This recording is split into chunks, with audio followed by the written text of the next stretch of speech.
That was really cool intro music. I'm just stunned right now. Our Overwatch Ashley does amazing work, and like that, it's the music probably is a bit like more important than we actually are right now. But anyway, hey everybody, welcome to this breaking news edition of Stormwatch. We've never done this before, so I will screw this up. I won't speak for my two co-hosts. With me today is Glenn, as you would expect. Glenn, just say hi real quick to everybody. Hi, real quick. Nice. And we actually have not Emily, and it's actually Mark. So Mark, you're from Census. Could you introduce yourself to the folks? Yeah, my name is Mark. I work at Census, and I've been closely following what the things we're going to talk about today. Very cool. So we are doing this because a couple of things. One, GreyNoise saw a massive uptick in activity regarding scanning around the new Cisco iOS weakness and the implants that have been put on systems as a result of it. Census put out an amazing blog post this morning and also discovered even more hosts. Mark, just real quick, like about how many hosts did you guys find this morning? I forget. Oh, so this morning we found about 41,983 hosts that were actually had this implant installed, which was an increase from yesterday of about 5,000 to 6,000. So yeah, it's an actively ongoing thing, it seems. Wow. And like, so one interesting thing about this, and actually I'm going to shrink myself because I can do that. And I'm going to, once again, we already said nice things about Austin, but I'm going to say it again. Austin just, totally did not know we were doing this today, had this prepped ready to go for us, including the other background graphics. So like just our design team is like the most amazing thing. Our amazing Overwatch Ashley will be dropping links to both of the blog posts. 40,000 is a lot. And the one thing that Glenn, you mentioned an interesting thing about the 40, like the whole like things being online. Like what makes this particular implant unique, and like why will the numbers fluctuate more than just people turning off like their web iOS stuff on there?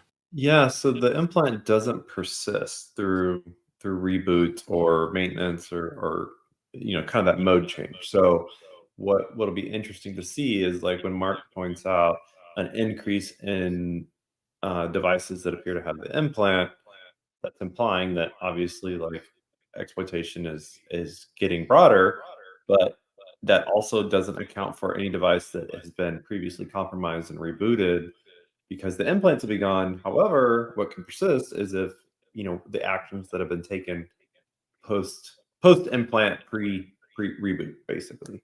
So attackers are able to establish a more permanent threshold or way in than just the implant. And but since this is an ODay that isn't patched, they can obviously just also redrop their implant. So they don't really have a shortage of options right now.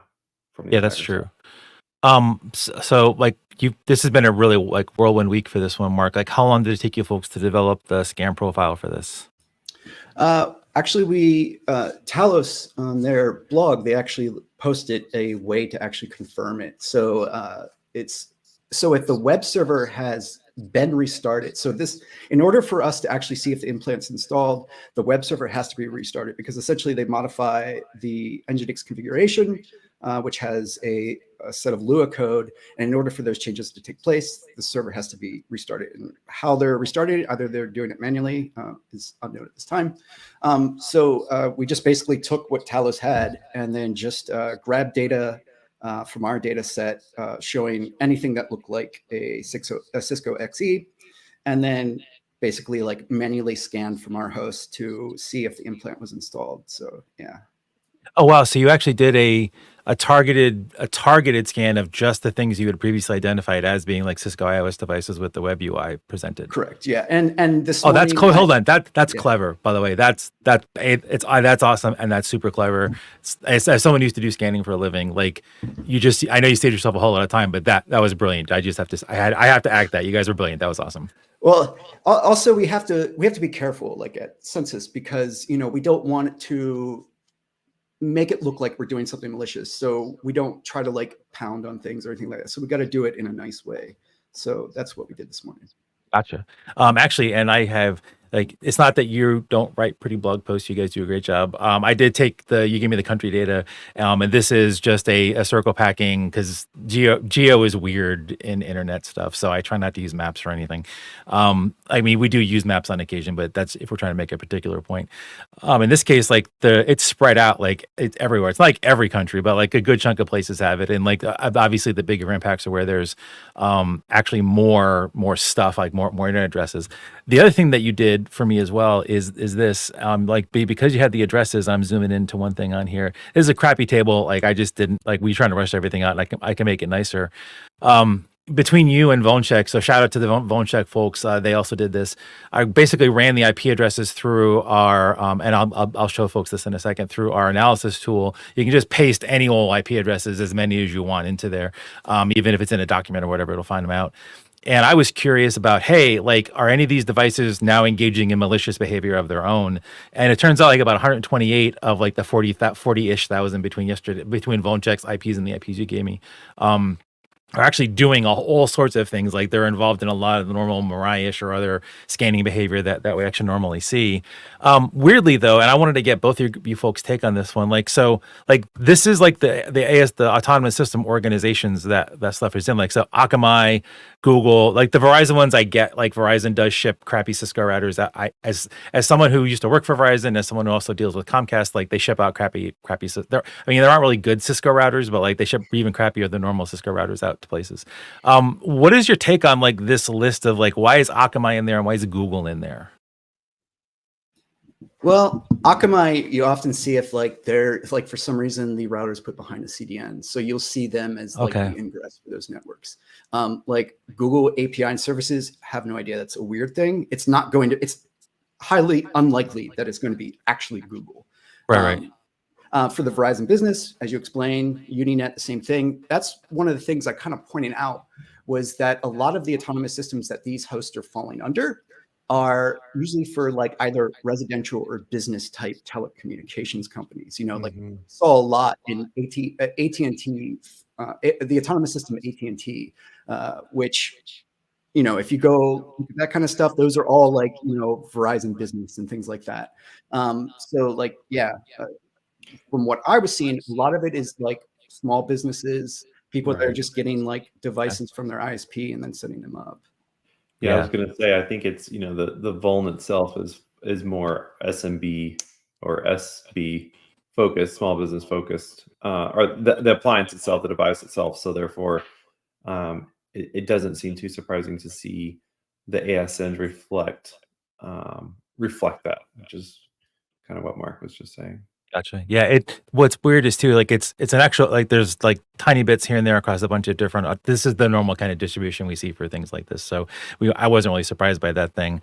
The other thing I did want to point out to folks is like, we are seeing like, and someone else, I forget who, I'm sorry if you're listening, I will try to mention it, or I might just try to look over onto my Mastodon client and see who it was. But someone did point out that everybody and their mother is actually scanning for this right now.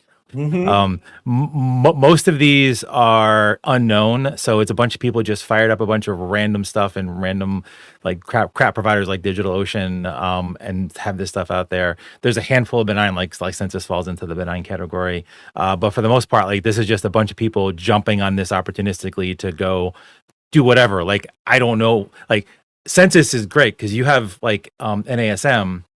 And actually, I'm just, so we don't get telemetry from LinkedIn. So just want Mark, you have a fan, just let you know.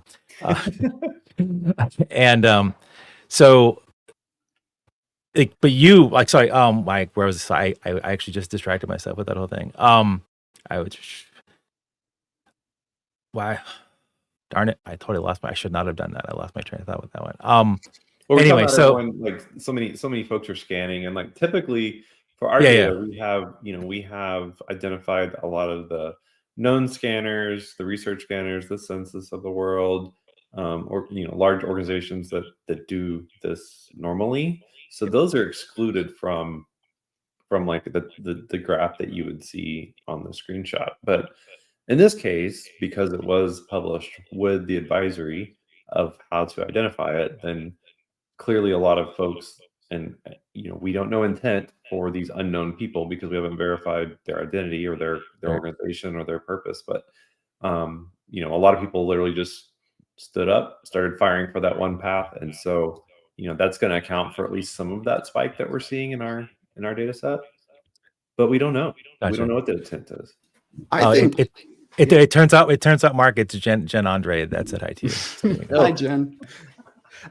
Yeah, I think it's actually really kind of interesting because I'm old. So like back in the day, the idea of like scanning the internet was really kind of hard. It wasn't until like unicorn scan and those types of techniques that came up to scan the entirety of the internet became a reality.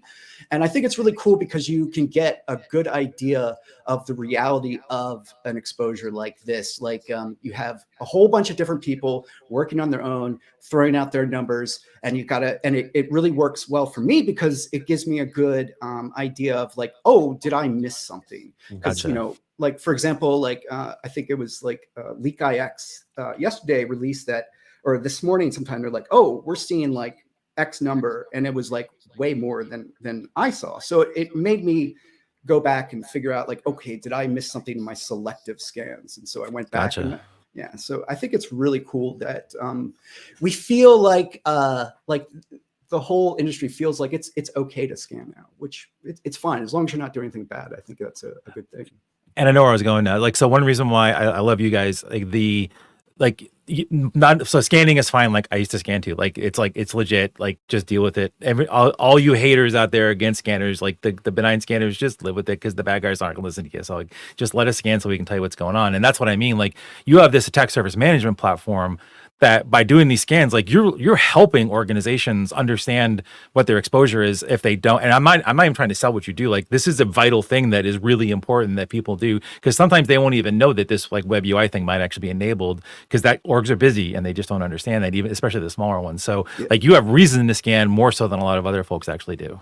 Yeah, and you said that we're allowed to do hot takes, and this is not anything to do with the company, but I always thought that us as individuals, consumers, have like the right to know how companies are dealing with data that we have, and so like I think it's good to have like the scanning and basically people looking in, making sure that organizations and companies that have all of our data are able to to have more of a like a public view, I guess. Absolutely. So Glenn, so you being the practical defender that you are, what advice you are? There was no joy. You are a very practical defender. I know there's no patch. What can orgs do to keep themselves safe right now? Yeah. So the main mitigation is to disable the HTTP. It's leaving my brain right now, but the service, basically the external exposed service, which is in the advisory as well. A couple things to point out. There's still no patch. It does persist throughout reboot. So rebooting, great, but also like it's an O-day, so it's going to come back like I mentioned earlier if they want it to, because Bob, as you pointed out in our blog, a lot of these devices are most likely going to have a permanent IP address. So, reboot it, whatever. It's an O-day. I'll just send the payload right back to that same IP that worked before. So, really, your only option right now is to disable that exposed HTTP service, and also like strongly advise just never, ever re-enabling it for external access, because it's really not. We see this all the time. So it's really not in your best interest to have that accessible externally. Right. And then something else, Bob, that you added to our blog post that we published out, that was really, I think a really good nugget is the fact that right now we're all focused on external exposure, which is valid because this is triage time. All right. But more often than that, especially as these are smaller devices, these will exist on the insides of networks as well. And it's not, quote, not hard to get into a lot of networks, right, with some kind of initial access. And then companies are obviously going to focus on securing up or shoring up the perimeter, and they also need to spend that very second that they can amount of time on ensuring that the internal devices that are affected by this are also mitigated. because Gotcha. internally it's not uncommon to have that service enabled. Externally, it's not recommended. Internally, it's common that it is enabled. And then also, like, as you get inside of a network, the segments kind of get smaller and smaller. Therefore, I wouldn't consider it uncommon for a very large organization to have a small, medium business sized Cisco device in a segment of their network. Did that, you know what I mean? Good point. So, like, while they might not be affected from the perimeter, it's very likely that almost every organization will be affected, like in some sort of network segment, or maybe like a remote site or something, some like two All right. office site somewhere or whatever. So there's a lot of different aspects to this. This just really opens up a lot of ways for attackers to get in. And the other thing that's really interesting is this is an O day that went from 0 to 40,000 ish known or comfortably, confidently known compromises before anyone realized. So that's pretty wild. And actually, to Mark or Glenn, whichever one of you, or if you want both, take it. If I read it right, because I've been flailing with a bunch of other things along with this one. I mean, the CVE itself is like someone makes an account and then they can configure the device at. Am I right about that? Like, basically, you can make configuration changes to the device at will beyond dropping this implant. Is that correct? Either one of you? Yeah, so it's from what I understand, it's the level 15 access on the Cisco. So that's like the highest level of privilege. Okay. And then they modify the Nginx configuration, and then they have to restart that configuration. And there's certain arguments you can pass to certain paths in order to basically execute shells at different levels too. Okay. Yeah. So basically, if folks aren't just doing triage in general on any potential Cisco kit that was running this web admin, whether internally, externally, UI. I mean, I think it would be. I mean, it may be hard, it may be time consuming. You may not have like the cycles for it, but you might want to make them. If I were back in a job that I had to do something like this for, I'd be having people just triaging those systems right now to make sure there wasn't anything weird on them. Maybe the configurations are different, and I might decide to do like nuke it from orbit and the Iron Man clean slate protocol, and maybe build up at your network devices that had this enabled from scratch. I don't know. It just seems like this playing around with this is not cool, because like this gives you like God mode access basically to people's networks, and it's not great. It's not good. I mean, level 15 is the highest. It's top tier. So for level of access for these devices, and we detail a little bit in the blog that GreyNoise just published, but so it's kind of hard to verbally flesh out, because there's like some like the Charlie O'Day meme of the yarn and on the bulletin board situation. But if you read out the CVEs that's mentioned in the advisory, and then you use like word logic against there's a 2021 1435 CVE mentioned, but then it mentions that there's no patch available for this specific situation, but we do know there's a patch for the 2021 1435, so we know it's not that. But then the detection rules are flying, like detecting on certain CVEs, so like it all kind of like mingles together. So we touch on that a little bit more clearly in the blog post. We're still researching it. Shout out to Remy. Shout out to folks at Bolencheck. They've been like working on digging into this. So I think we'll see more from either us or from other folks, but also like just kind of sharing that out there, because that's something that we've kind of deduced and been focusing on that feels interesting. All right, so we were trying to keep this short where it did not work, so we're going to do it now. Mark, any final thoughts you want to convey, or hot takes you want to convey to anybody? No, one of the things that I'm going to be working on is I'm going to be, there's 2 IPs that Talos mentioned in their post about this.